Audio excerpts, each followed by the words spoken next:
What we're here to talk about today is the fact that the brain is and will be the 21st century battlescape in many ways. End of story.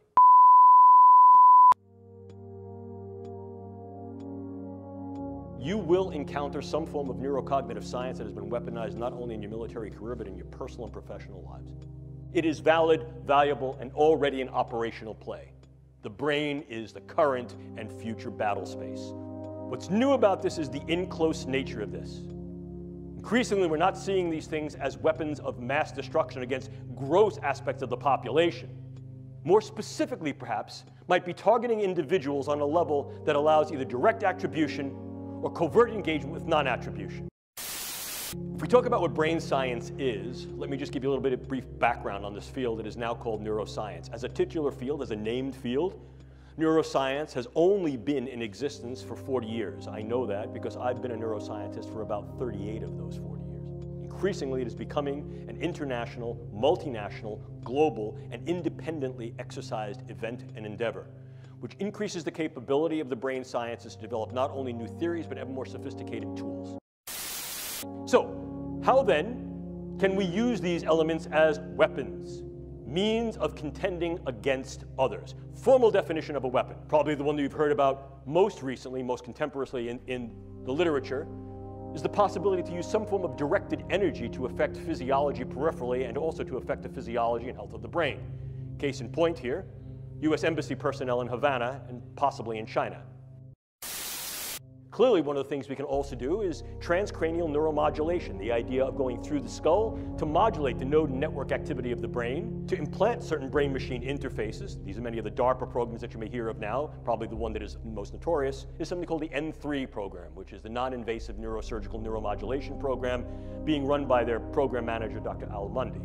The idea here is to put minimal-sized electrodes in a network within a brain through only minimal intervention to be able to read and write into the brain function in real time, remotely. And then, of course, you also have the things that are a little bit more traditional. If we talk about things that can be operable in the biochemical space, we ordinarily talk about drugs, bugs, toxins, and ever more, we're considering devices. I can disrupt an individual from the level of their cell to their system, and disrupt individuals on a variety of levels, from individuals all the way up to the social fabric. Target a specific individual, change or eliminate that individual with very little attribution and trace, and be able to leave prior to any attribution. Drugs can be exceedingly specific, and as I'll show you in a moment, can be very, very much used to individualize weaponology in terms of what we call precision pathology or precision effect. And by affecting the way that brain is built and the way it functions, influence in ways that are kinetic and non-kinetic the attitudes, beliefs, thoughts, emotions, activities. Look at the power that understanding tools and techniques of the brain sciences afford. We also see the use of biodata as a viable weapon. Manipulating biodata so that I can then put into your particular medical records subtle information that may change the disposition of whether you're sick or not, change how you're treated, influence the postures that go to you in terms of insurance, care, viability for military service. By altering that information, by changing those data, by purloining those data, I essentially change the you of you. And I can do that in very subtle and insidious ways. Furthermore, I can do that on a variety of different levels that can affect key individuals so that in fact your medical record changes to thereby render you incapable or at least invalid to be able to serve in a way you're serving. Or I can do that on a much larger scale, groups, populations.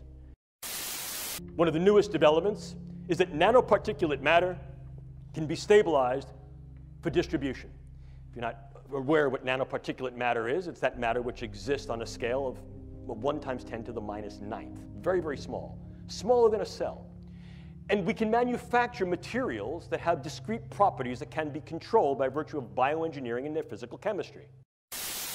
I can create small robotic units, controllable robotic units at the nanoscale, and that these too can be aerosolized to create a nanoswarm of biopenetrable materials that you cannot see, that can penetrate all but the most robust biochemical filters, that are able to integrate themselves through a variety of membranes, mucous membranes, and wherever, mouth, nose, ears, eyes, can be then uptaken into the vascular system to create clumping, can affect the vascular system of the brain or can directly diffuse into the brain space, and these can be weaponized.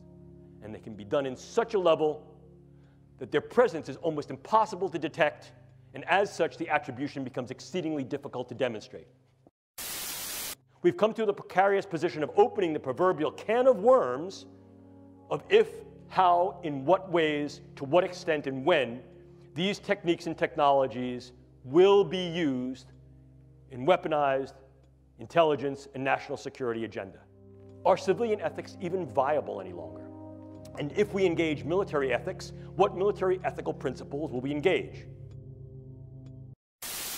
So the understanding that the psychedelics could in fact be used in a variety of different ways, inclusive of weaponization, is not new. We look back to the older projects such as MK Ultra, Mind Control Ultra, which utilized lysergic acid diethylamide and psilocybin to be able to alter the cognitions, emotions, and behaviors of individuals to see if that could be leveraged not only against our own people, but against others, sort of the whole brainwashing, mind-changing effect.